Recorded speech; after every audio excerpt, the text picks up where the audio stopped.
लाइबा अपने माता पिता की इकलौती और बेहद लाडली बेटी थी। उसके पिता एक साधारण से दर्जी थे, लेकिन उन्होंने अपनी बेटी को हमेशा राजकुमारी की तरह पाला। एक दिन जब लाइबा अपने पिता के साथ जंगल गई, सिर्फ जिद करके, तब उसकी जिंदगी ने एक नया मोड़ लिया। उसके पिता लकड़ियां बटोरने में लगे थे, तभी लाइबा की नजर एक नन्हे से बंदर पर पड़ी। वो बेहद घायल था और बेहोशी की हालत में जमीन पर पड़ा था। बिना एक पल गंवाए लाइबा ने उसे गोद में उठा लिया। उसके पिता ने उसकी मदद की, मरहम पट्टी की और दोनों उसे घर ले आए। वहां उसे दूध पिलाया गया। भूख से बेहाल बंदर ने झटपट सारा दूध पी लिया। वहीं से एक अनोखा रिश्ता शुरू हुआ। बंदर अब लाइबा के साथ ऐसे रहने लगा जैसे उसका छोटा भाई हो। लाइबा की दुनिया अब और भी रंगीन हो गई थी। वो हंसती थी, मुस्कुराती थी और हर दिन उस नन्हे साथी के साथ बिताती थी। लेकिन उसे क्या पता था कि उसकी ये सारी खुशियां बहुत जल्द एक बड़े तूफान की चपेट में आने वाली हैं। एक दिन जब लाइबा के वालिद दुकान से घर लौटे, अचानक उनके सीने में तेज दर्द महसूस हुआ। वो दर्द इतना शदीद था कि उन्हें वहीं दिल का दौरा पड़ा और वो इस दुनिया से रुखसत हो गए। लाइबा अपने वालिद के गम में टूट कर रही थी। वो बिलख बिलख कर रोई। अब घर में सिर्फ वो और उसकी मां रह गए थे, दो तन्हा औरतें। जब भी लाइबा एक कोने में बैठकर आंसू बहाती, उसका वफादार बंदर चुपचाप उसके पास आकर बैठ जाता। उसकी आंखों में भी उदासी झलकती थी, जैसे वो इंसान हो और लाइबा का दर्द महसूस कर रहा हो। घर में अब चूल्हा मुश्किल से जलता, खाने को एक वक्त की रोटी भी मुश्किल से मैसर होती, और ऊपर से लोग जो बेवजह बातें बनाते, इल्जाम लगाते और उन माँ बेटी की तन्हाई को अपनी गंदी सोच का निशाना बनाते। गांव की एक चालाक बुढ़िया, जो खुद को सब जानने वाली समझती थी, एक दिन आई और बोली, देखो बहन, तुम दोनों औरतें अकेली हो, ऊपर से अब कोई सहारा भी नहीं। पेट पालने के लिए कुछ करना होगा, नहीं तो ये दुनिया तुम्हें नोच खाएगी। मेरी मानो तो निकाह कर लो, हर तरह से महफूज हो जाओगी। लाइबा की मां कुछ देर सोचती रही, फिर बोली, बात तो तुम्हारी सही है, लेकिन एक बेवा औरत से निकाह कौन करेगा, और अगर कर भी लिया तो मेरी बेटी का क्या? बुढ़िया मुस्कराई जैसे पहले से सब तय हो। इसका भी हल है मेरे पास। मेरा बेटा है फारूक, उसकी बीवी कुछ साल पहले फौत हो गई थी।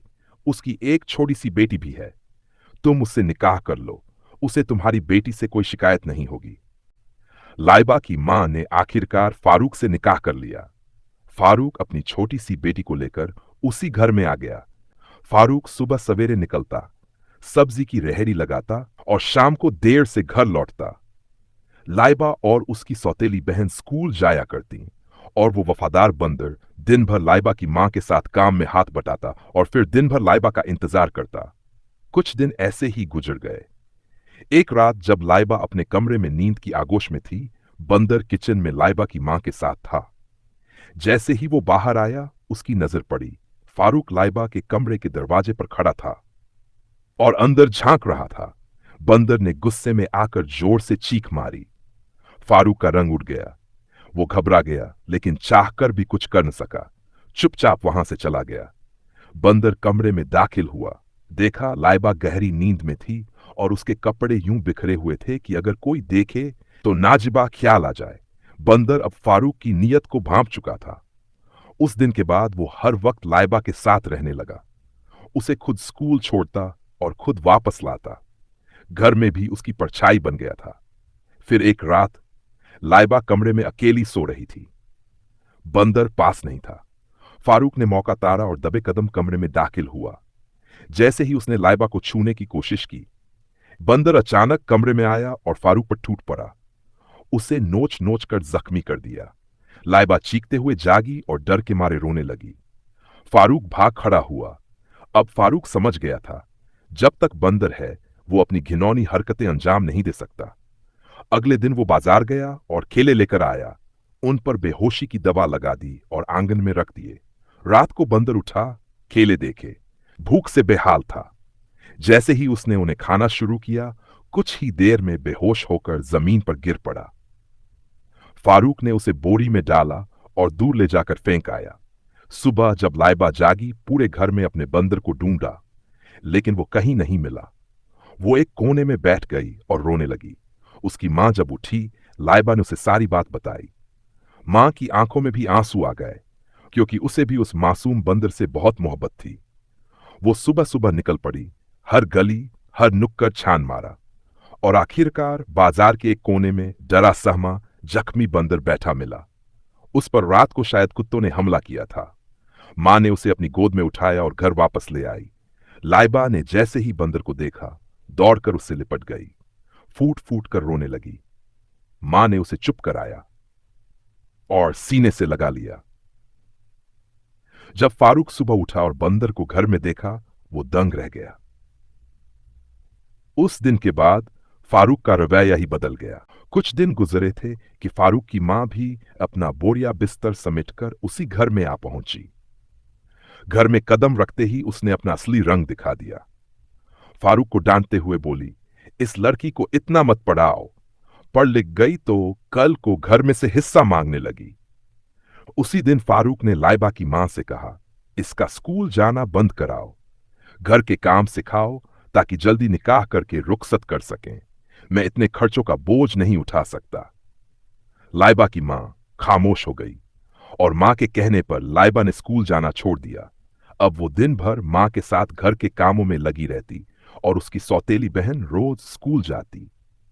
एक दिन लाइबा अपने प्यारे बंदर के लिए खाना तैयार कर रही थी, दूध में रोटी भिगोकर, जैसे वो हमेशा खाता था।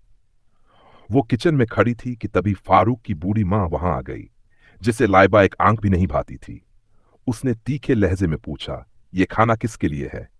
लाइबा बोली, अपने अंदर के लिए। बुढ़िया तैश में आ गई, इसे सिर्फ सूखी रोटी की आदत डालो, मेरा बेटा सबके नखरे नहीं उठा सकता। उस दिन के बाद बंदर सिर्फ सूखी रोटी पर आ गया। फिर एक दिन ऐसा आया, लाइबा की मां के पेट में अचानक तेज दर्द उठा और देखते ही देखते वो इस दुनिया से रुखसत हो गई। उस दिन लाइबा की चीखें उस घर की दीवारों से टकरा कर रह गईं। अब वो घर जिसमें कभी उसकी मां थी, अब एक अजनबी जगह बन चुका था। अब उसकी हैसियत एक नौकरानी से भी बदतर हो चुकी थी। सारा दिन घर के झाड़ू पोंछे, कपड़े बर्तन, ऊपर से बुढ़िया के ताने और फारूक की खौफनाक नजरों का पीछा। लाइबा हर पल डर और घुटन में जी रही थी। एक दिन फारूक शाम के वक्त घर वापस लौट रहा था। रास्ता अंधेरा था और उसका पैर अचानक एक पत्थर से टकराया। वो जमीन पर मुंह के बल गिरा और गिरते ही जोर की चीख निकली।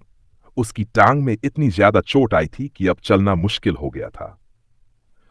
कुछ ही दिनों में घर में फिर से फाके पड़ने लगे। चूल्हा ठंडा पड़ गया और आंखों में मायूसी उतर आई। ऐसे में फारूक की मां, जो अपनी जवानी में गांव भर में बदनाम रह चुकी थी, धीरे से फारूक के कान में कुछ फुसफुसाई।